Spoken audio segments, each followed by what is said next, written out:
Deep conversations with the right people are priceless. That is why we created this platform, What's Their Story?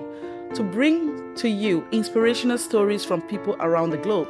Inspirational leaders, thought leaders, visionaries, successful people, and even those who failed. Remember, a story shared can only help to shape the future.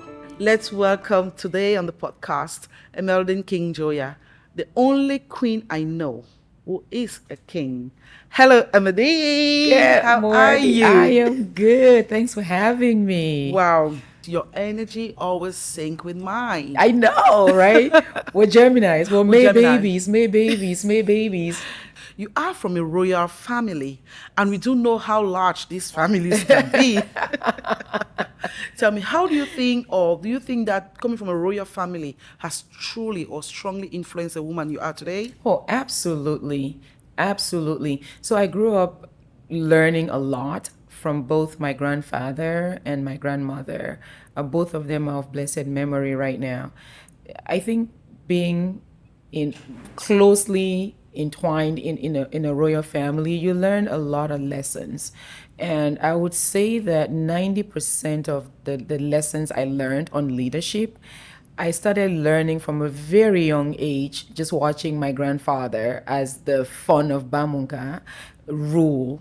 Um, in Bamenda, where we come from in the Northwest Province, the funds, the kings, they're highly respected. And in my grandfather's palace, he had a hall where villagers would come to if they have issues. So he had this hall, they had the traditional rulers there as well. So they were judging all the problems that were going on in the village, as I now know. But when I would go on vacation, I would normally, first thing in the morning, after the chores and I had free time, I would run to my granddad. And many days I went, he was in there having session. And I'll just sit there and listen. And I learned so much wisdom. My granddad was very wise. Just imagine, like I'm talking almost 40 years ago. And my grandfather studied in University of Msuka. So he was already an intellectual. He was not just your regular, yes. This is back in the days, in the 40s. So I learned a lot from how he governed, how he led. He had empathy for the villagers, and he would solve their problems in a very elegant way. And I think that made me want to model him. My grandmother, on the other hand, was the first wife, the queen mother, and she literally was respected and revered in the palace. And the other king women would come to, as they called them, would come to her for advice, if they had issues, if they needed anything, help with their children. And she just governed them like she had a pulse on everything that was happening, which was fascinating to me. And on top of that, she was entrepreneurial. So I picked up both leadership and entrepreneurial skills from her. And I realized that as I'm getting older, I'm actually becoming more like both of them. Okay. Because my granddad was very regal. My grandmother was very elegant, soft-spoken, sophisticated in her own way, being in the palace. I'm realizing that as I'm getting older, I'm getting into that place, just modeling both. Oh, that's really insightful, and it's just brought me to, get me to wonder. Coming from a royal family is one thing. Being a grandchild, granddaughter to one of the wives, is another thing. This only means you had lots of other siblings because it's a royal family. Yes. How did you manage at that point to establish, yourself as king? As what kind of influence did you have on your siblings? So coming from a royal family, so my grandfather was a king. My father is the current son of Bamunga. So growing up for us was different because my dad was not the king then. It was my grandfather. So I had so many cousins, like so many of us, so many step cousins, you know what I mean? And I went to the village that was the highlight of my summer holidays up until I went to university. Every summer long-term holiday, third-term holiday, we were in Bamenda, in the village. So growing up with everyone was pretty exciting. I've asked a lot of questions about you from friends that you went to school with and people that you're working with at the moment. And there's one thing that keeps coming back to me. Emeldine is a thinker. She is a leader. She always takes a lead, you know. And I even had a story about how you led the basketball team back in the days, to Hey, success. Lord. Tell me a bit about that. You know, so I love basketball. To this day, that's my sports of choice. I love it.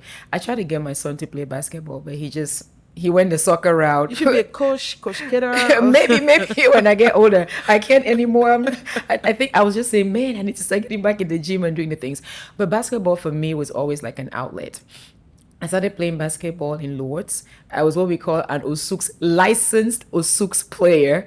I think they've changed the name now. It's called Finesco. So Okay. it was the inter college College or high stuff. school. Yeah, you used to Okay. play that. So I started off wanting to play volleyball. But there was something that was too gentle and too proper and too organized because you could tell I'm a tomboy for me. Yeah. One day I happened to just walk by the basketball court and, just the intensity of it. And I saw them having fun. I was like, you know what? Maybe I should be playing basketball instead, right? So I went to the coach. Her name was Mrs. Happy back then. We call her Mame. And I said, can I join this team? She was like, I'm in volleyball team, but I think I like this one. She's like, okay, fine, join, start running. That was it. And that was how I started. I just found my flow with it. When I think about basketball, think about it now, right? Yes. There's a lot of leadership in it, Exactly. That's what I was coming right? to. So you have like the pivot, like the call you leading, and all of you are there. You not only the leadership ability to lead your team, you got to be able to inspire the team. There's no I in team. So when you think about basketball, you cannot. When you could be LeBron James, you could be Steph Curry all you want, but you cannot win a championship by yourself. So from that age, I'd already started learning about teamwork, right? Together, everyone achieves more. And then you also have to have a very sharp sense of what's going on the pitch at basketball court at any point in time, which is what leadership is all about, right? Strategic thinking. Like you got to have a pulse on your whole organization. Same with basketball. I'm not running and then stopping to see where my partner is. As I'm running, I know where every player is on the field. Being And when observant. you're being observant, you're in tune with everyone, right? And then I also learned about the bonding that has to happen when you're a team. Like when you look at companies where the CEO is visionary enough to know almost the key staff, especially your executive staff. Yes. It's the meetings after the meetings that produces results. Yes. Because I get to understand how you think the way you think, why you react the way you react, why you take decisions the way you take decisions. It's in a laid back, after the boardroom meeting kind of setting that you really get to know someone. So for me, playing basketball, I think just because I had learned so much from my granddad, the leadership skills were just there. So all I needed was, the mechanics of playing basketball for us to be a good team. I think I feel that because you were such a star player and people admired you a lot. I mean, how many years later and they're still talking about it? Yes, They're still talking about it. So that's, It was actually two of us that were really good. It was Delphine who was leading, she was ahead, and then it was me. And I think she actually made me want to play because she was very involved. You know how they say you need that buzzer player, like Yes. 3 seconds left or 2 seconds left. Yes. Whose hands do you want the ball in, right? It was Yes. either always Delphine or myself because we were also very physical. I grew up with boys. Like even to this day, most of my friends are boys. Like I'm a girl guy. That's me 100%. So I didn't mind being physical. I used to climb mango trees. I was the one that climbed all the pear trees, climbed the mango trees, pushed the tires, played the bize. So I was very like that. So basketball to me was good. And then the girls were too girly and weak. So David and I just leading. used to have a good time. So this must have played a big part in your people skill because when I Yes. look at you Yeah. and read your bio, I see that you've connected a lot with very, very top and influential people around the world. You want to tell us a bit about that and why you actually decided to network with the biggest name from the Oprah to the Tony Robbins and all the likes. To the John Maxwell's, to the Bob Proctors. So I'll tell you something. Proximity is power. I learned that many, many years ago. In other words, it's like saying that your network is your net worth. I also learned that a long time ago.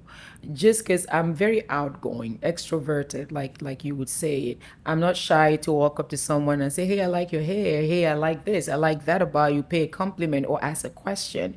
I've never been a shy person, and that has helped me a lot. So in my later years, meeting with the Tony Robbins, meeting with Oprah, meeting with John Maxwell, Bob Proctor, all these mentors and visionaries who have shaped and are still shaping my life, to me has been priceless.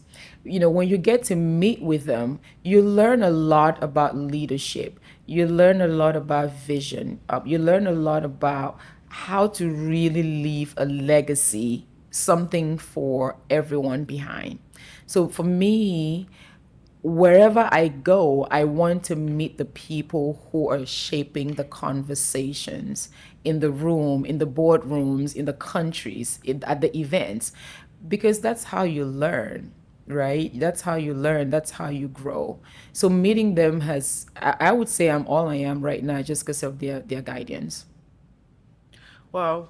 I think that also will, it would depend on, the your ability to connect with people. Yes, So it yes. will still fall back because you can put some other person in that position, in that situation, and they'll not be able to form that relationship because you form a very good relationship with these guys. You did the Yes. travels, you did the book, Co-authoring, co-authoring, yes, Les So I Brown, find, Jack yeah, Canfield, yeah, Mark Victor Hansen, the Chicken Soup for the Soul guys. yeah, Yes, yeah.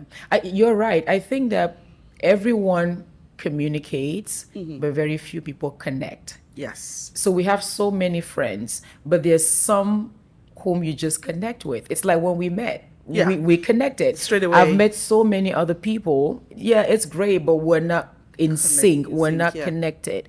And yes, so, but I would also say that people connect for different reasons, right? exactly. So with them, with people that are mentors, people that are on a purpose, they're on a journey, when they recognize someone who's on that path, a similar path, I found out that they take interest in you. It's Yes. happening to me right now. I meet so many people, but the ones that I take interest in, something deep within me tells me that this is someone to really keep close, right? And pour into, so that when you're not there for posterity, they can continue leading, sharing the message. Apart from leading, I realize that you have a very, very deep understanding of the corporate setting because your career started Yes, as yes. a as an Oracle Oracle database database administrator. administrator for Yes. Microsoft, and Yeah. so Wells Fargo Bank, so how Peninsula did Regional you Medical Center. transition between these two things? Because that's not, you don't do this on your regular base Yes, anymore. yeah. How did you transition? So I went to the U.S. looking for greener pastures like everyone else, right? I initially started. I wanted to be a medical doctor, right? So I went to Montgomery College, studied pre-medicine. Somewhere along the line, you got to pay bills. Exactly. And we started hearing about this thing in IT called Oracle Database Administration. And my goddaughter's dad had a school, so I would go there in the weekends, and ended up becoming an Oracle DBA and started working. I would say that IT, I loved it. Being able to earn a decent salary, I loved it. But what again stood out about me at Wells Fargo, Peninsula, everywhere I worked was, oh my gosh, she has such a great spirit. She's such a team player. She's very charismatic, right? So it was always that. It was more about the connections for me. And then my transition to becoming who I am happened in a very interesting way. And I've learned a lot from that. I'm going to tell you something. Whatever it is that God, universe wants you to be, do, and have, you are going to be, do, and have if you stay the path. So I always say that don't look at where you are right now and think that it is the end.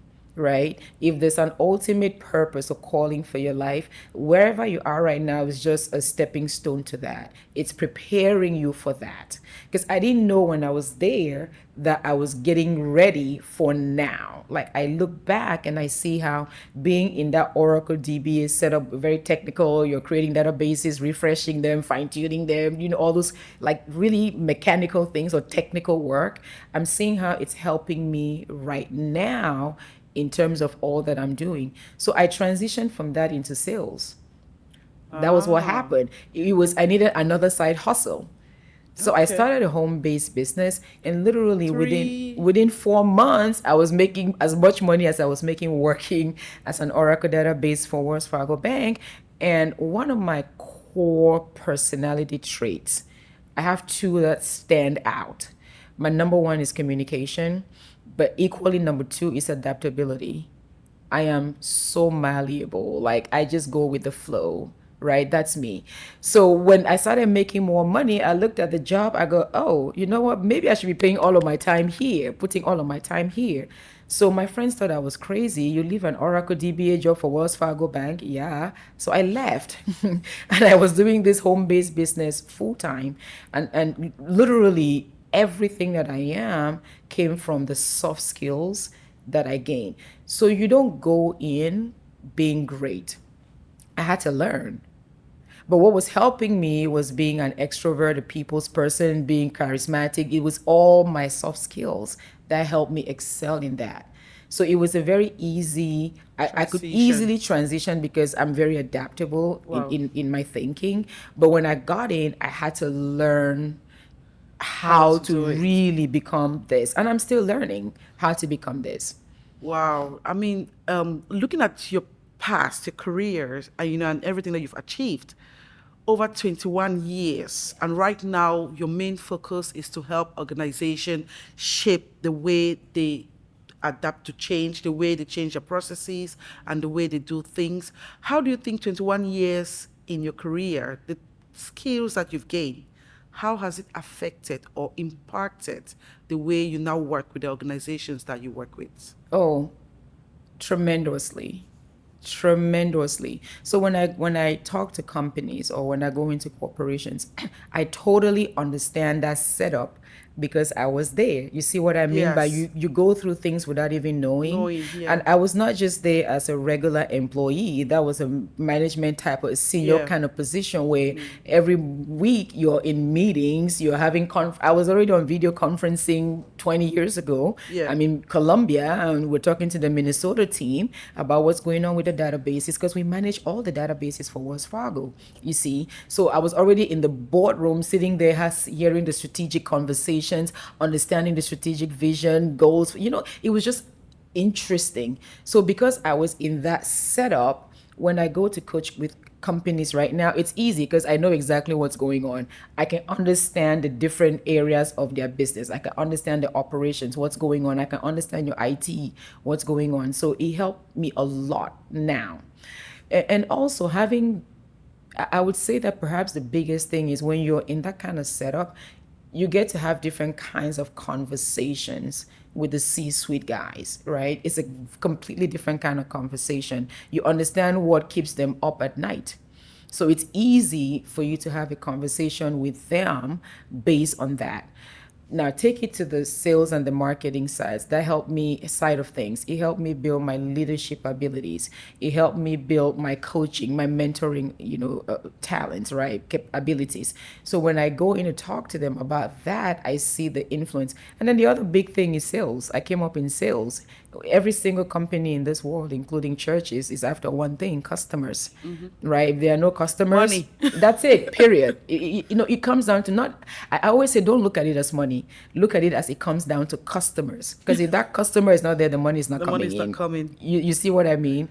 So Yeah. coming up in sales, moving my sales team, doing the customer acquisition trainings, the retention trainings, how do you keep them? And inspiring the team, motivating them, all of that is helping me right now tremendously. So tell me, King, what do you think is the most common challenge, amongst every business that you've worked with, or Business those that owners and yeah, business, business owners and businesses, yeah. there are quite a few. Okay. And the thing is, okay, so you would have small, mid-size, you have the multinationals, you have the parastatals, like the large conglomerates and stuff like that. So every business is different in what their challenges are. But I'm gonna maybe talk about one or two or three that I think would be good. Financial management, right? Most businesses, like the business owners, struggle with maybe sourcing funding, finding funding for their businesses. They would also struggle with cash flow sometimes at different stages in their businesses, and overall just how to kind of just manage their budgets, right? So that's a typical challenge that you will find amongst business owners. Now, talking about what we're talking about here, leadership, strategic thinking, right? Decision making. Many companies, business owners, they struggle with that, right? They struggle, there's always a lot of pressure. Things are always changing in their businesses. So being able to think strategically, being able to lead that change, being able to communicate the change sometimes could be a challenge to them. And as I'm talking about them, I'm also thinking most business owners, they have a personal life, right? And then they have their work life. So being able to manage the stress, is a very stressful position to be, to own a business. If employees could only know that, maybe it would change the way they relate with their bosses and the CEOs. Because all you do is you come to work and you're expecting him to or her to pay you your paycheck at the end of the month. They have to think about everything, sourcing this funding, managing their budgets, keeping the cash flow, keeping the lights on, thinking about the products, the services that you're offering, trying to catch up with the market. So it's like a lot that they go through. And I find that maybe most importantly, it's overwhelming for them. Just managing your personal life, and then dovetailing that into work-life balance is tricky. The other thing that most business owners and companies struggle with is finding, I would say, the right people Yes. to work with. I think that And that's retain them and as well. retain them as well. I think it's just that people management, it's like finding the right people, retaining them, keeping them motivated to stay with you. I think that that's a challenge also, for most businesses, especially the ones that I've worked with that are startups. They struggle with that quite a bit, right? When you're already established and you're known, people might come to you, but in that early stages, it's always very, very tricky, trying to find those people.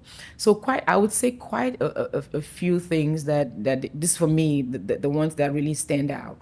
What part of your experiences or your background, has armed you with the ability to be able to support these businesses in or these leaders to make the right decision for issues like that, for some of those challenges? Being that I started off as in the corporate world Yeah. and then ended up owning my own business, I think that I know what those challenges are. But the thing that has helped me the most is knowing it is one thing, living it and dealing with it. I've been on the advisory board for two companies, and living it helps, right?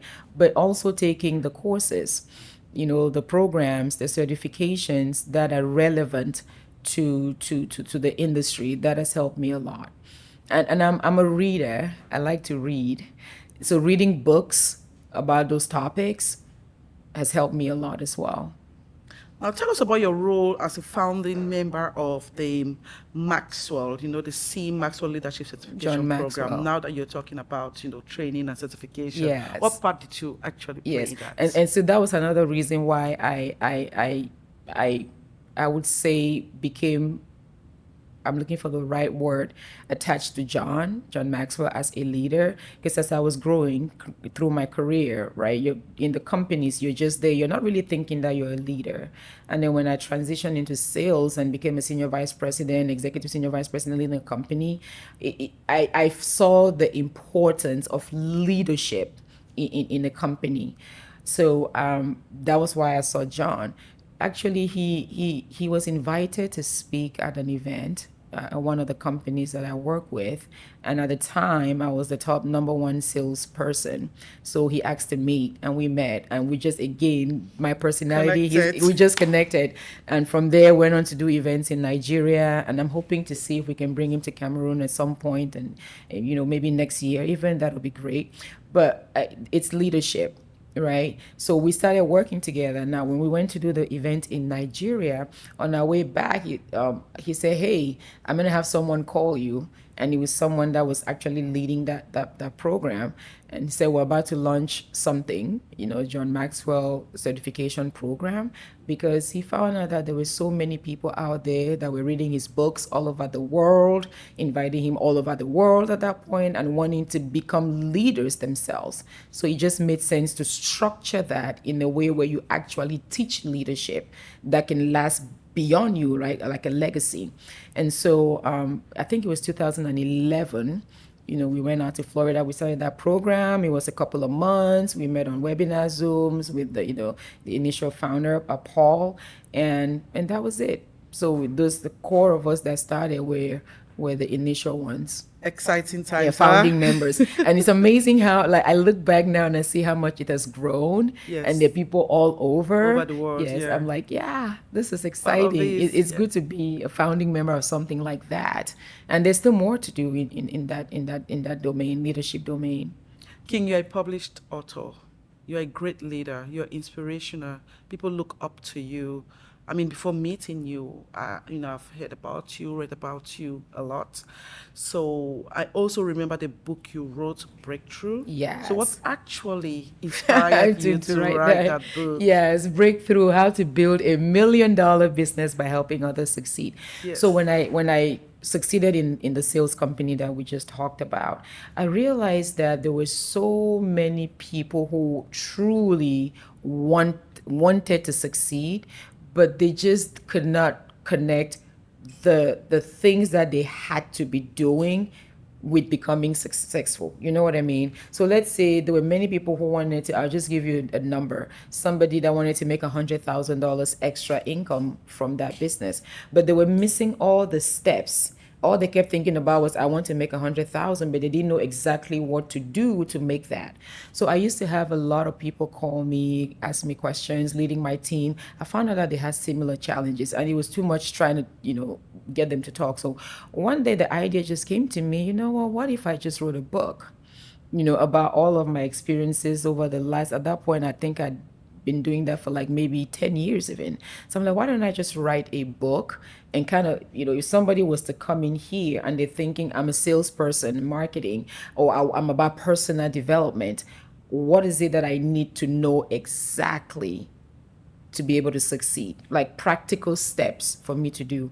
So I kind of wrote, it was a 3-part book where in the first part I just talked about me, life, or what I believed in. And then I focused on sales. Like, if you really want to succeed in sales, here are the things that you need to be doing to succeed in sales, right? And then I thought about, for you to really succeed, you could be great at selling, but if you do not develop yourself from the inside out, you would struggle. So personal development for me is a big thing, right? You change your life by transforming your mind. It's all about what's going on in here. Yeah. Yes, and the willingness to really put the lessons that you learn into practice. So the third part of the book is really about personal development, where I just share tips and techniques about how to become, to take control of your mind so that you can win.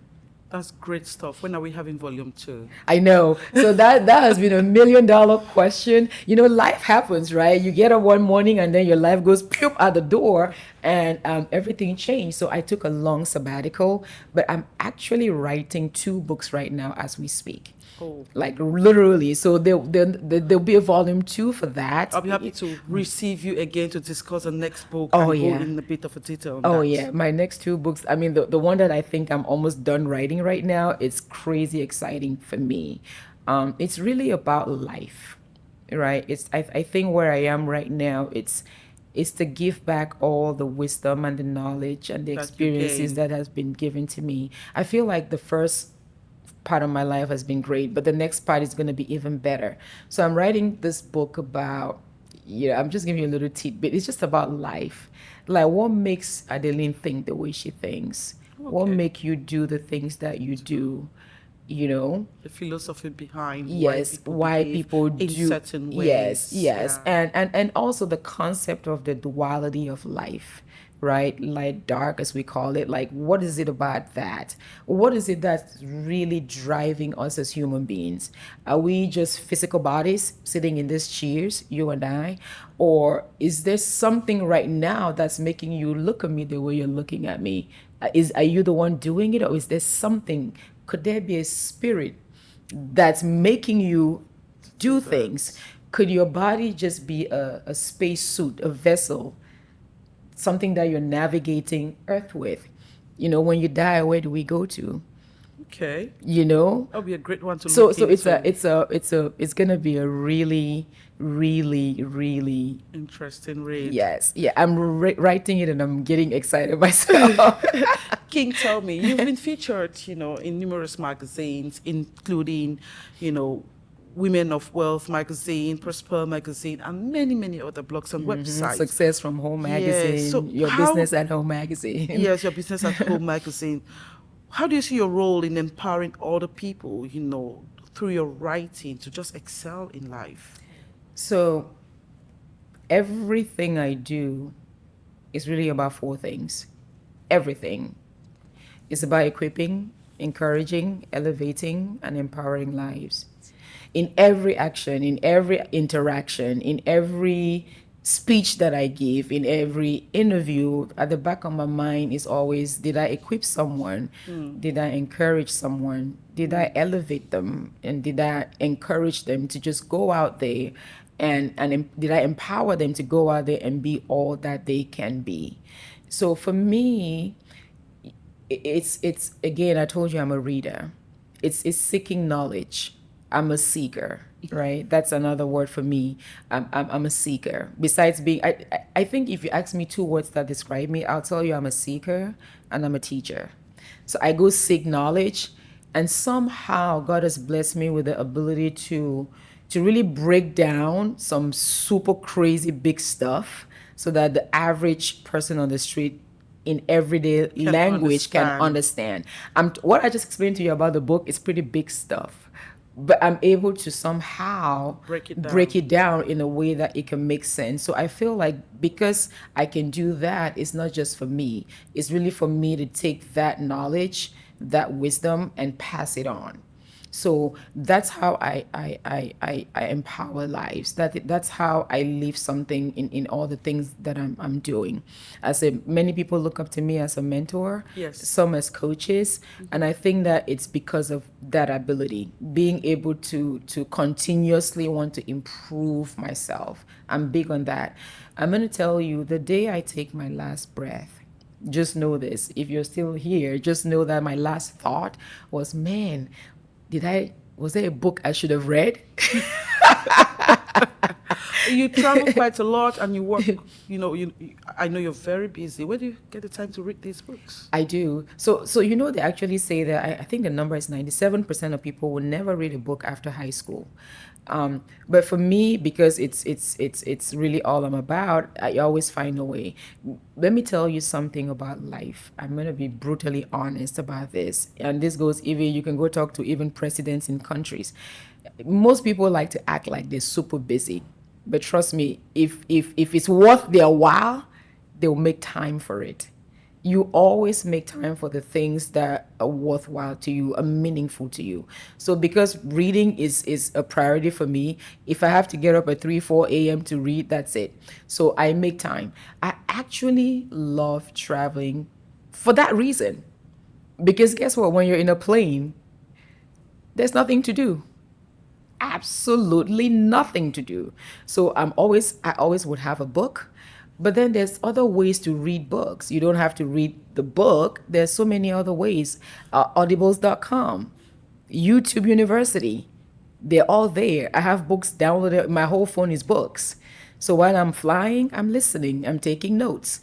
If you're in the train, same thing. If someone else is driving you, you're listening to an audio, you're reading. So there's so many ways that you can read. Almost every night before I fall asleep listening to a book. Almost every night. Wow. So I'm sure you're subscribed to Audible, like buy three get one free, like Yes. Yeah. Audibles.com. Right.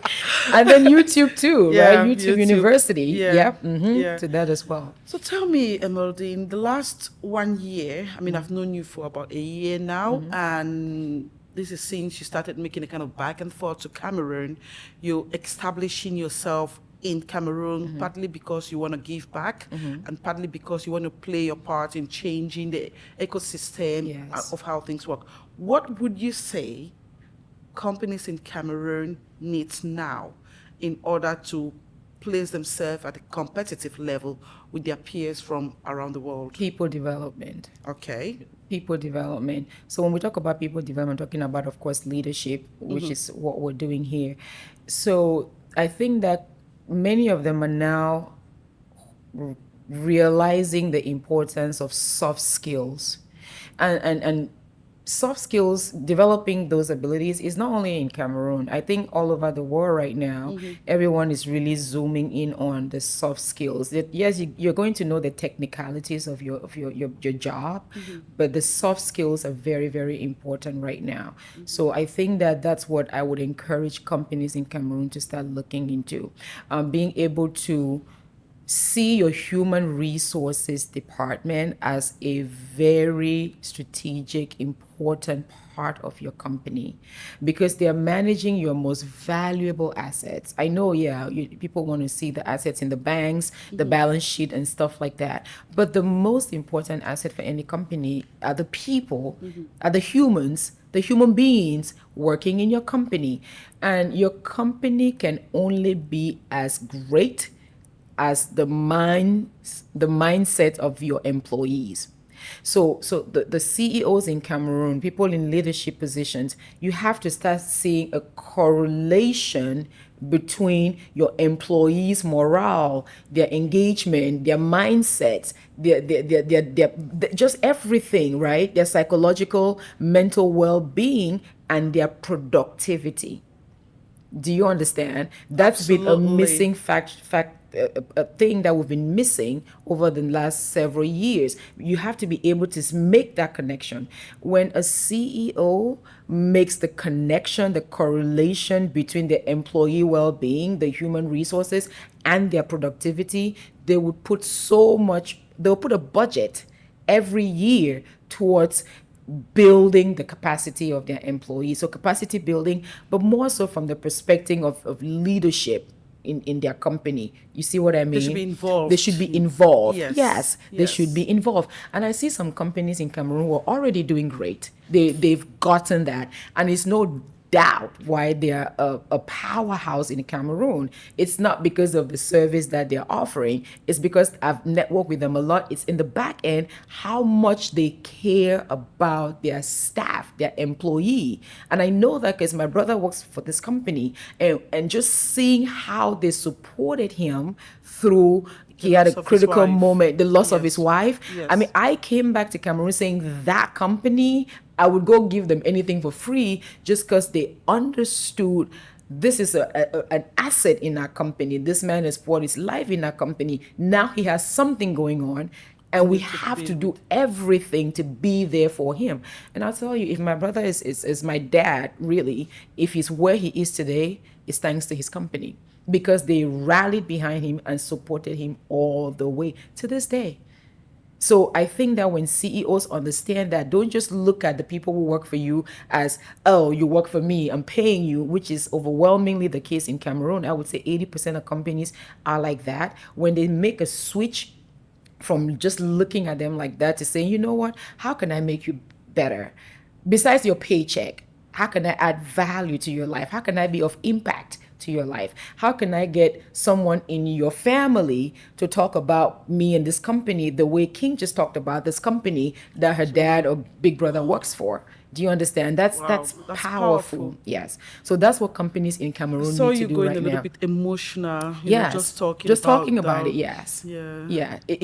You have no idea. There's so many CEOs who don't even know what's going on with their employees. They don't even know. I'm not even talking about the low level staff. I'm talking about their executive team. I'm challenging every CEO. When was the last time you visited your executives? When did you go to their house as opposed to them coming to your house, right? So that's what I see out there that's different, where you understand. Remember, I talked about teamwork when I was talking about the basketball. You have to be, for you to have great meetings in your boardrooms, there has to be what I call camaraderie, right? Friendship. Oh, that word is always so hard for me. Camaraderie, right? There has to be camaraderie, like positivity amongst your executive team, because who is going to help you drive that strategic vision Them. and the goals? It's them. But when you're politicking, when there's politicking and there's aloofness, this company I'm talking to you about, they're on first name basis. Yeah. They all call their CEO by first name. That's how we do it in the US too, right? Yeah. And in England. Barack, Barack, hey Barack, that's it. Okay, there's times when you're going to be like, hey, Mr. President, or hey, Madam CEO, hey, Madam le Directeur General, but you should have an open door policy, right? So that they know that you're there for them. But don't you think such companies would actually have such culture in place because of its position in the world? No. Because when we look No. at global companies and we look at local companies, we find out that the local companies are struggling, because of maybe the expertise, processes, and stuff like that. But that's also, how. I just want to come to a point, because the last 10 years I've run a project called the Corporate Awards, which is about corporate cultures, and from the research that we've made, we've realized that most global companies have got very great policies in-house that is spread across. The local companies are struggling. Yes. And we're trying to see how to benchmark and how to have the local companies to actually benchmark and copy from these companies. And it's so hard. From a leadership perspective, what do you think a program like ours can put in place to support these local companies to actually up their game and do like the bare minimum, because it's really bad? Yes. So exposure. Okay. Exposure is a big thing, right? Sometimes people don't know what they don't know. So I'm that's one of the reasons why I'm coming, because you have to help companies put the processes, the systems, the procedures, the policies in place, and also the right people, in the right places in place. So everything comes down to the vision of the CEO, right? Because if we look at our companies here, a majority of them as SMEs, so they are owned by individuals, right? So there are very few, I would say, multinationals that take the marching orders from the others, which is why they're different, because they're dealing with companies that are all over. So let's talk to ours, right? Exposure is everything. Now, when you look at many of the CEOs, and I'm not trying to be disrespectful, they were started by the older generation that were very traditional in their thinking and in their methods. And many of them are still around. I mean, I'm talking they're in their 70s and their 80s, right? So there's a big struggle with them, and they still have such a hold on the companies that they created. And I'm saying this respectfully, rightfully so. However, the world is evolving. The world is changing, right? Even with me, you and I, the Gen Zs, the Gen Ys, the way they think about work and business is completely different from how you and I think. So we have to get this. I'm trying to look for the right word for them. It's not just coming right now. So, but we have to get them to a point where they understand that I know that the way you did things worked for you up until this point. But if you're going to take your company to that next level, you're going to have to think differently. Do you know what I mean? And change is scary for everyone. Yeah. and I give it to them. I mean, like, I wouldn't talk about me going into companies as an agile coach. When we're going to do enterprise agile transformations, the amount of resistance that you get is always because people are naturally resistant to change. I have one way of doing things. All of a sudden, you come tell me, change the way you're doing things, right? There's going to be some resistance. So you have to slowly let me know that it's okay. And even while I'm going kicking and screaming, you have to hold my hand like a little baby and say, trust me, it's okay. Trust me, it's okay. So here's where the rubber meets the road. They're not just going to trust anybody who says, oh, I think that you're doing things the wrong way. There are no processes, there are no procedures, there are no policies, there are no systems in place. The right people are not in the right place. That's why your company is struggling. You have to have something to show for it. Meaning, I'm looking for the right way to say this, meaning that you have to be almost say documented to be able to talk to them. You see what I mean? You have to have played in the corporate setup in abroad to be able to come back and say, hey, this is how things are done. Not just playing in a corporate setup, like I said, in a normal, I mean, in a management position, in a strategic position, in an executive position. You have to have interacted with them so that before you can come back here and tell these people, I'm going to help you do this because this is how it's done here, here, here. And I'm going to actually show you them, how not to tell do them, it, yeah. not tell them. I feel like the problem with most people is, and I've had this conversation with a couple of my friends in the last 8 months that I'm trying to establish here. How are you doing it? I'm like, I tried this, I did that. And all they're telling me is the things that make me laugh, because I'm saying, you can't come just because you come from America to tell them how to do their business. Everywhere in the world, culture counts for something. Yes. The way a Bamenda man does something is different from the way a Douala man and a Bamileke man or a Bakweri man or a Bayangi man or an Eton man or an Ewondo man would do the same thing. You see what I mean? So you can't just come in and try to change the culture by saying, hey, do it this way. No, right? It doesn't work that way. So you have to come in, see it, understand why they're doing it. Even though I want to institute change, I'm going to have to do it in a way that is culturally acceptable, is contextual in this setting, right? But having that empathy to understand that I'm trying to teach them a new way of thinking, which is huge. Wow, talking about all these changes, you are known for leading one of the most successful women conferences in the US and around the world. Ignite Your Life. I know that this is something that you're bringing into Cameroon in the nearest future. Yes. Just in a few words, tell me about, why you think women should ignite their lives, why you think bringing it in Cameroon is crucial, and the plans that you have to ensure that those interested or those participate actually go away with something of value, something that is worth it. Okay, so Ignite, I launched it in the US in 2014. I took a break a few years ago just because I was going through some personal challenges, and I always come from a hard space when I do it.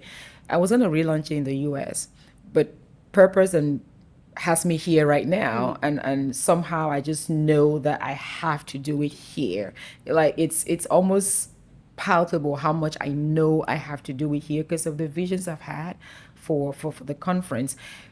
Why do the women in Cameroon need it? I noticed that when I came in December and all the last couple of months as I've been interacting, I think that the Cameroonian woman is right there. It's not me coming to say, hey, you need to come to this conference. There's a need, and I'm just trying to fill the need. I feel that the Cameroonian woman, from all the conversations that I've had, they're looking for something. You know what I mean? They're looking for something, and I know that I have the answers for what they're looking for. They have everything in place. They've done all the right things in the physical, the tacticals, the technicals. They've done all of that. but they're just missing something that I know I have to teach to flip the switch for them to be all that they want to be. So they're ready. I'm not really pushing them. I know they're ready already because I just started talking about it, and the number of women Interest. that have called, they're asking me, I haven't even said the price point, nothing. I'm like, oh, guys, hold up. I need to figure out a whole lot of things, but I want to put the word out there so that we can come together. And at Ignite, I talk about everything. It's about helping a woman evolve mentally, emotionally, psychologically, spiritually, to really evolve, to try to live life from a place of purpose, and helping them find that purpose and being able to really in their everyday life live out that purpose. So it's showing them, I know that the Cameroonian woman is looking for the steps how to do this. They're getting that already, right? From the church, from their families and all. I'm just bringing a different angle to it to make it all come alive. Come alive. So when you ask me why Ignite, for me, that's what Ignite is all about. It's like you already have all of the pieces of the puzzle, right? You just need to You have light everything. it. I just need to light the fire Oh, wow. for you to go on and do I what am you need looking to forward do. already. Tell me, Emeldine, let me take you to a personal space. I mean, and you can answer if you want to, and if not, then we move on to the next question. You recently went through a divorce, a separation, and that was a very emotional moment for you, as you said. Um, what do you think you might have done differently, to, I mean, if you had to have saved your marriage, or if you wanted to change things, what do you think you might have done differently to ensure that, because when you get married out of love, you know. Oh, you think? Well, that's what I You know. honestly think? Well, and anyway, Girl, we're going to have that conversation at Ignite.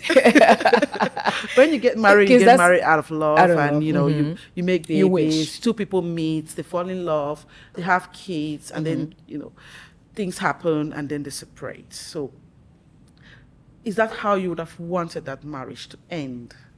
No. And what would you have I done don't think I differently? don't think that anybody gets married saying I'm going to divorce. Yeah. I don't think anybody nobody ever says, hey, we're going to get married but we'll get divorced. No, you want it to work. You want to live happily. You want to live happily ever after, right? But stuff happens, and it's called managing the marriage. It's called the relationship thing, right? It's a big thing, and that's also going to be through Ignite Your Life. That's going to be one of the biggest topics that I add value to, or I contribute in my evolution here in Africa and over the next phase. So what would I have done to save my marriage? Or what would I have not have done? Right? Yeah. It's always a very tricky question. Yeah.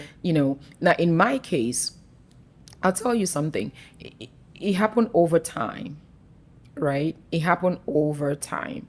So I'm not going to say just for me, what would I personally have done? I think that this is Takes what two. anybody who has been through a divorce, if you look back and you're honest, you would say that from the very beginning, there were a lot of mistakes that were made. You see what I mean? Yes. So if I had to, let me Rewind. say it to this way: if I had to go back in time and it was time for me to get married, I would have done things differently from that point. Before you even got into the marriage. right. Do you understand the marriage? So the first thing is, and I'm going to teach this, and those that are going to come to Ignite, they're going to be blown away. The first thing is you have to recognize that we're different human beings. We grew up with different families, different cultures, different upbringings, different values, everything. So the first thing is to understand, what are my personal values? You know what I mean? What are my core values when it comes to relationships? Because your value system's different. They vary in the different areas in your life, right? So I would have sat down and said, King, when it comes to a relationship, what matters to you? So if I had the values then, all that I'll be doing is looking for someone who has similar values.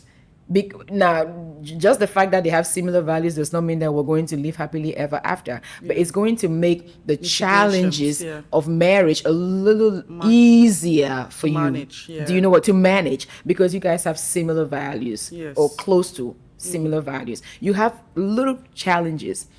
So for me, I would have found someone that would match the kind of values that I have And energy as in a well. relationship, right? So energy is one of them, right? So when you talk about values, it's like I Yeah. need somebody who can match my energy, right? But I didn't know that, then. Number two, I would also insist on premarital counseling, which is something that is a foreign concept here. Churches try to do that, but everyone else does not. And even when the Yes. churches do, they're only trying to tell you about salvation, salvation, salvation. Doctrine, They're not yeah. telling you the real mechanics of a marriage. So premarital counseling is crazy important for at least 6 months before you choose to get married. Meaning most people don't even know themselves. Yeah. How are you going to manage children, having kids? How are you going to manage your finances? How are you going to manage your in-laws? How are you going to manage your friends? How are you going to manage career growth? Because there's going to be those kinds of conversations. How are you going to manage that, right? How are you going to manage some of these things? So these are things that the premarital counseling can help Should, you yeah. realize that you have different value systems Yeah. when it comes to raising children. Okay, you get married. I want to send my child back home to Cameroon to my mother to raise. No, I want to raise my child in America. Or I want my child to be free to do whatever they want to do. No, they have to be raised the way I was raised in Cameroon. They can't talk back to me. They have to do whatever I say. So you have to have those kinds of conversations, and you only find those things out in premarital counseling. That's number two. Number three, after you get married, counseling. Many people think that when you go to see a therapist or a counselor is because no, you if you're seeing them, your marriage is always going to be good. You don't wait until the marriage has hit the rock to say, oh, we'll go find counselor, or we'll go, that's when they start going to the therapist and the counselor. No. So if I'm going to do it again, we are going to have those sessions because it's going to help us to constantly work on our relationship. Is that whole concept of continuous improvement, right? I'm going to make sure that we keep doing that. And then find things that you both like to do and do a lot of it. And I think that number four, and every African needs to hear this. Everyone else should just shut up when it comes to your marriage. Period. That's it. Because half of the times marriages split is not because of the two people. Yeah, they're there, or relationships in general. Amazing. It's all the third, fourth, sixth, 100th voices Amazing. that's inside your relationship. Wow. So that would be one of the things too that I'll be like, okay, it's two of us. Let's do this. Let's do this. Wow. We ride together, we die Wow. together. We own our mistakes, we own our failures together. At Wow. least it gives you some level of comfort. I think that if families and friends stay out, stop meddling, that would be something. If I want to do it again, I'll look for somebody, because I know me, I can control my environment. But I need someone who can control their yes. environment. I don't need your mother, your cousins, your sisters, your friends, all of your best friends and their best friends' friends in my business. I don't. I love just how plainly you say, like straight to the point. I'm not Yes. mixing my words. Those No, are my no words. apologies. Yeah, no apologies. This is an insight which I truly appreciate. Someone who've been married for 14 years. I think I'm still young in my marriage because every day I learn. And someone who's also working abroad, away from from family. Yep. Sometimes it just take a toll on me, and and just listening to you has given me a different light, different shades on how I should start looking at things differently. So let me ask you about Emeldine King. What is that deep thing about you? The thing that makes you weak? The thing that when you think about it, you just want to melt and get into your shelf and just sleep and let it. How do you what takes you to a dark moment in your life? What takes me to a dark moment?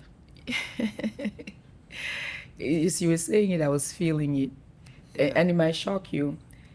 the the thing that takes me, I fear the most, is to lose my connection to myself, Okay. my higher self. I'm literally feeling it right now. Like, I don't know how to explain it to you. There's there's another presence that's with us. That's spiritual. I'm actually feeling it right now. I can feel Every it. time I'm disconnected from that, it's, you can feel it I because can I'm feel shaking. Yeah, it, yes. it's right there. Every time that I'm disconnected from that, it's like what everybody else does. And there's really sometimes no way to tell them, like, you got to slow down and connect. It's a presence that's in everybody. So when I go into a dark place, it's sometimes just a thought of, "Ooh, I have to do this by myself. Like, I can't do this by myself. I'm not wise enough." How does it make you feel? Gratitude, actually. I think that the thing that I practice almost every day, just talking to you now and just realizing that there are probably 9 billion people on the planet who have not made that connection.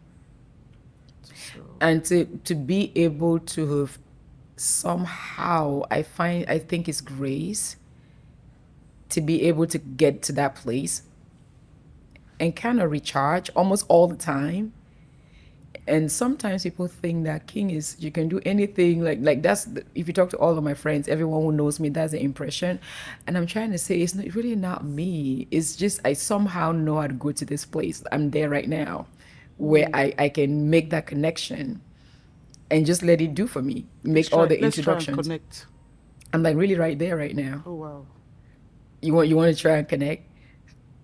You say let's try and connect, like, Take me into that space. Just walk me through how if you how move, it's how do you do that? So the first thing, yeah, is to understand that you, everything I'm saying here, but let's keep it to us as human beings. You're really just a tip of the iceberg.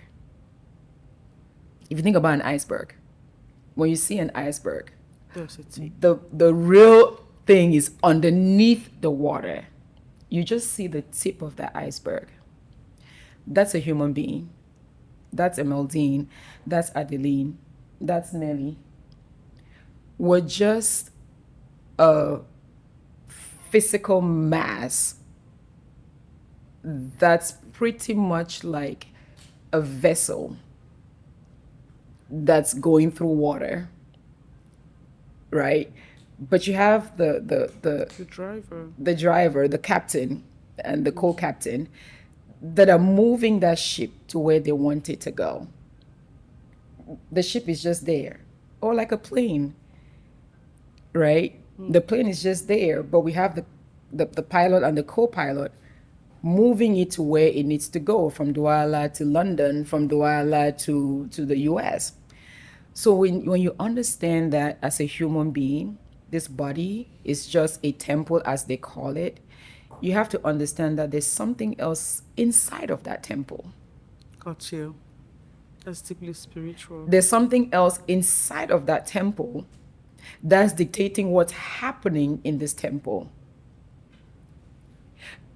And the fact that 90% of the world has never stopped to think, and we're just doing, but really just stopping to think that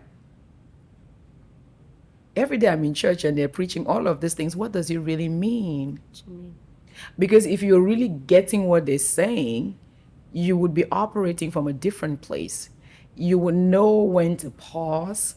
It almost seems as if there's something that would tell you, pause, go there, talk to this person, call this person. When you get there, and it's that spirit part of you, that's where I was going to. You have your body. There's your mind.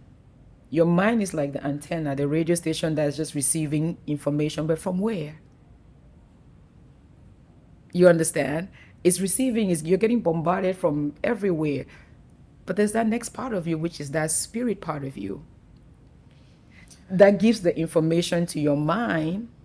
And then based on where you are, based on who you are, so many different factors, the things that you're getting as you're getting bombarded with this information is just based on you. But if you pause for 1 second and just try to go there and really start saying, it's very easy actually. It's really just start saying, show me who I am. It's really as simple as that. Like if you ask, and every I'm Christian, they will say ask, seek, knock, but I'm like, you should be asking the right questions. Do you see what I mean? Because if you know how to go there and just stay in the center, and it is almost as if it goes before you. And Wow. makes stuff happen that will blow your mind. And every time that you see, you recognize it, it's like training a muscle. You keep training that muscle. But you could literally, and I say it all the time, you could be, do, and have anything you want if you just know how to go there. Connect to yourself. Yes. Emeldine, Adeline is the dumbest part of Emeldine and Adeline. The real part is inside. It's like an onion. We need to peel out the layers. So if I give you the words, there's the self. You have a self. It's Adeline, it's Emeldine. There's your mind. And then there's the higher self. It's actually called the I am presence. I am. So whenever all of us Christians are singing I am that I am, that's your name, I'm like, but do you understand that What I am we're is- all different sparks of the I am presence with different purposes in life? Wow. So an easy way, if you want to, maybe it just came to me, just dropped, is maybe it might be the easy way for you and your listeners to get. It's a verse that all of you quote all the time. I'm the vine, you are the branches. That's really what it is. There's the vine, It is the branches. you're the branches. We are the branches to our own vine as well. Yeah. So what I'm saying is, when I tell you that the quickest way for me, this is my trick, the easiest way for me, when I find out that I have gone out, Disconnected. I immediately just imagine a tree and I see one of the branches. That's me. I'm there, Reconnecting. rooted.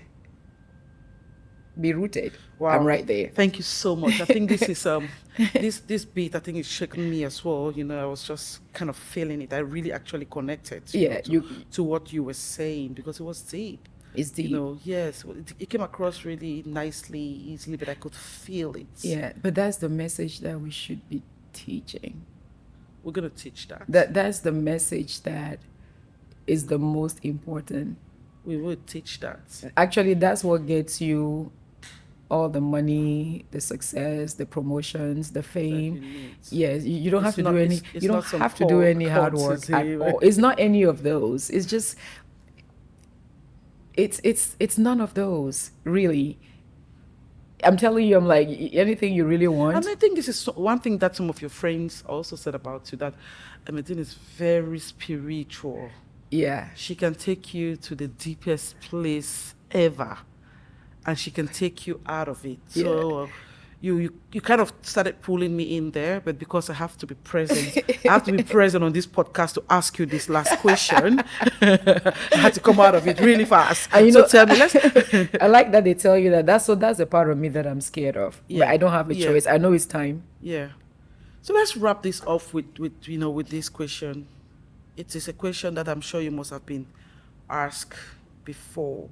And if there is something that I've forgotten which you want to tell me, you can just add it. This is about your legacy, what you've built over the years and what you want people to remember you for, and how you've managed to put it out there so that people know that this is Emeldine, this is King. When I'm gone, remember me for this. Do you want to hear what it is? Tell me. Love. I see the world as my playground, and love is the only legacy I want to leave. For people knowing that you love them. Just or love. I want to get you to a place where you see that you're love incarnate, and that Okay. that's what all of us are. It's almost like saying it's a return to love, like, and not love in the way that you're it's physical, like you're thinking about it. It's just an energy. I don't know the layman's term to use. That's the Christ consciousness. It's all, if you can stand in the center of love every day, you'll be amazed what you do. And I almost feel like with the things that get revealed to me and how easily they happen and how easily I understand, it's almost like I'm mandated to teach that. But it's love.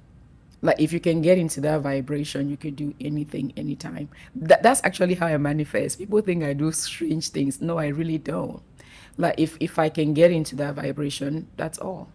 That's all I want to leave behind. Like, I want people to when you think about King, it's she taught me how to love, meaning how to live from my heart space. That's really it. Wow.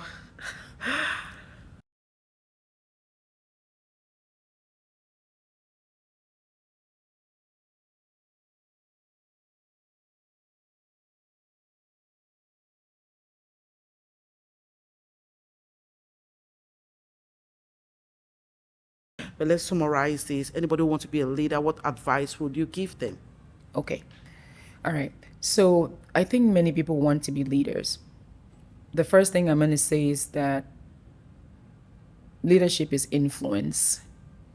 Influence, to always remember that, meaning you're influencing a place, a scenario, people, and things. But it takes time. It takes time. And the easiest way for me to explain this is to use the 5 levels of leadership by my mentor, John C. Maxwell. It's something that anybody who wants to become a leader, they should really master.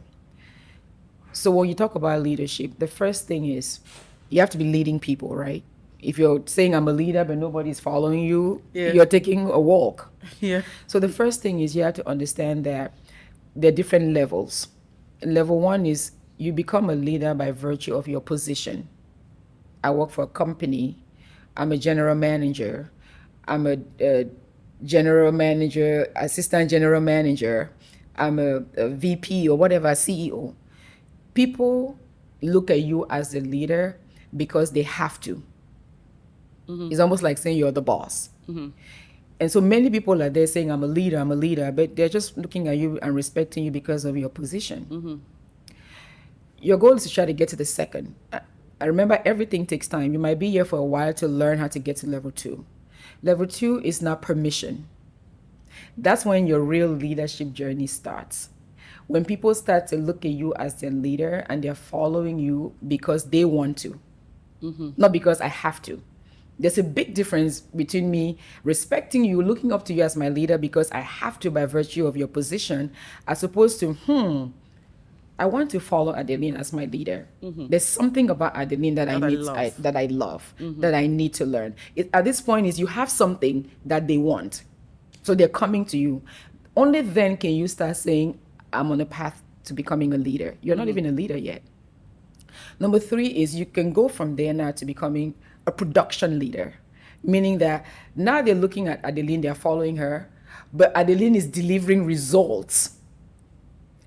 If you need anything done in this space, in this thing, Adeline has shown over time that she can do it. That's the only reason why I called you. Yes. When I came. Oh. Because you've been in, I don't have time for people who don't have anything to show for it. That's me. I'm so much like that. Yeah, because time is the most valuable asset that we have. I don't waste yours, you don't waste mine, period, right? So I call because you're documented. They follow you as a leader because of what you've done. You've shown consistency. If Adeline would deliver, if you say do this, she'll deliver. If you say do this, she'll deliver. That's what that is. Hope I've not disappointed you so far. You understand? So it's production. They know that if you they're staying here because you're going to get the contracts. If you say you're going to grow, they know it, so they're with you. But if you had one contract didn't execute, they will be all gone. Yeah. With different people. So that's level 3 in leadership. When you've gotten to a point where, okay, now I am documented, I'm producing. The fourth level is people development. Do you understand? It's people development. When you start to understand that I am nothing without my team, I need to upskill them. They are my team. And wherever I'm trying to go, in whatever field, service, whatever it is that you're doing, I need those people to come with me. So let me start coaching them. Let me start mentoring them. Let me start pouring into their lives. That is big. That is big. It takes a while to get there. This is not going to happen overnight. Do you understand? It's taken me 40 years to get here. That's where I am right now, where you're duplicating yourself in people. Do you understand? Meaning, I've done this. Let me turn around and teach you how to do How this. to do it, yeah. Yeah, I've done this. Let me give you the roadmap to the get roadmap there. That's what process. breakthrough was Yeah. all about. I got to a point where I was doing so well in the company. Now my goal became, when I made my first $1 million, the second one, the third one, my goal was like, okay, how can I get my team? Because I'm doing this because of the team, right? We're all producing, but I just have the thing. But how can I duplicate myself in others? So let me find those who were interested. I help about 5 people do that. Do you understand? So you're about them. You're coming up with the trainings. You're coming up with the events, the conferences. You're taking them, recommending books for them to read. You're asking them to go to seminars. You're asking them to find mentors outside of you. You're telling them you need to grow in your sales ability. You need to grow in your public speaking. You need to grow in your leadership. You need to grow in your organization. You need to become more a professional in your appearance, personal branding. You're teaching them all of these things that they would never have known. That is people development. Most people who are known in terms of leadership, they're there. Is what they've done for other people that has impacted their lives. That's when you do the events and people are crying, because you've touched them in a deep place. You've said something that's changed their lives forever, right? And then the last level of leadership is pinnacle. That's when you leave a legacy. That's when you hear names like Bob Proctor, Oprah Winfrey, Tony Robbins, the John Maxwells. Like, they're at their pinnacle. They've left something that's going to leave. Even when they're gone, we would still be quoting and talking about them because they've transformed. I think I'm talking about, when I think about Africa, the president of Rwanda, Paul Kagame, what he's done there, we would always talk about it. You think about Jerry Rawlings, right? What he did for Ghana. Many years ago, Ghana must go. Today, Ghana is like Ghana to go, right? Not be Ghana must go. Now we must go there. So you start thinking about those type of enigmatic figures. I don't want to go back to, you talk about all the religious personalities. That's what they did. It's like they left a legacy. Many of us mistake legacy for, what I leave for my children in the bank accounts and black crap like that. That's rubbish. Personal achievements. In my personal achievements, no. Leadership pinnacle is all of those people. When we start reading all of those people, that's pinnacle. And I tell you, people who are leading companies in Cameroon, CEOs across Africa, I hope that they're listening, because imagine how transformational their leadership will be if they understand that their position is not just for them to earn money.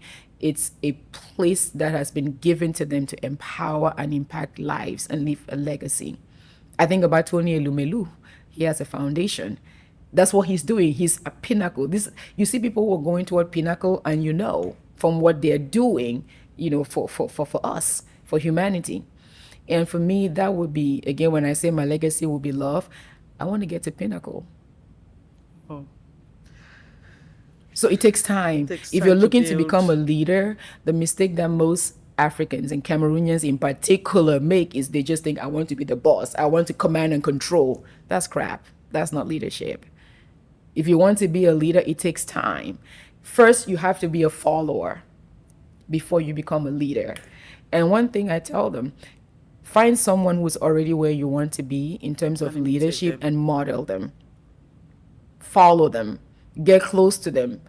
pay any price to be in their circle because you want to learn from them. I can tell you, I've spent more money in my mind than I spend in my shoes, my bags, my clothes, my cars, my house. I say that all the time and people don't get it. I say it all the time. And guess what? I will still do the same. Like at any point in time that you see me, I'm spending more money in my mind than I'm spending in anything else. But how do you do it? By these people's books, going to their events, getting into their mentorship programs. Never follow anybody who is not following anybody. Did you hear what I just said? And who has nothing to show. Never follow anybody who is Who's not. following It's like Christians anybody. say the anointing you sit under is the anointing that's operational in your life. Before I give you permission to mentor me and coach me, I have to know who has mentored you and coached you. Because I know that by default, I'm getting knowledge from up there all through to me. Do you see what I'm trying to say? Oh, got you. It's deep. It's deep. Got So you. never ever follow anybody who is not following anybody. They're not talking about who is coaching them, who is mentoring them, the things that they're doing. That, you know what you're doing? You're just following them alone. Wow. And their ego, Wow. which many of us have. Wow. Wow. This has been such a lovely conversation. I want to keep talking to you. But you know what? We're going to keep talking outside of here. We're going to keep talking outside of here. So thank you so much, Emeldine King, for joining us on the podcast today. Your contribution is definitely going to impact lives, and it's going to change a lot of things, especially the way I look at things, I do things, and of course that of my team, my staff, my friends, my family. So thank you for also sharing some of your high moments with us, as well as some of your low moments with us. So this is a conversation where we always try to ensure that we take a holistic approach. We see where people are coming from. We see how it has impacted the way they've lived their lives and how it has influenced how they just help to develop others as well. And you are a role model. You are someone who you've done bigger things than you've been celebrated for. And if there is anybody that I need to say something to, especially women, is to make sure they just close their eyes, look at some of the things that you're doing and emulate you. Thank you for coming. And it's been What Their Story, and on the podcast today has been King. So I'll see you next time. Bye.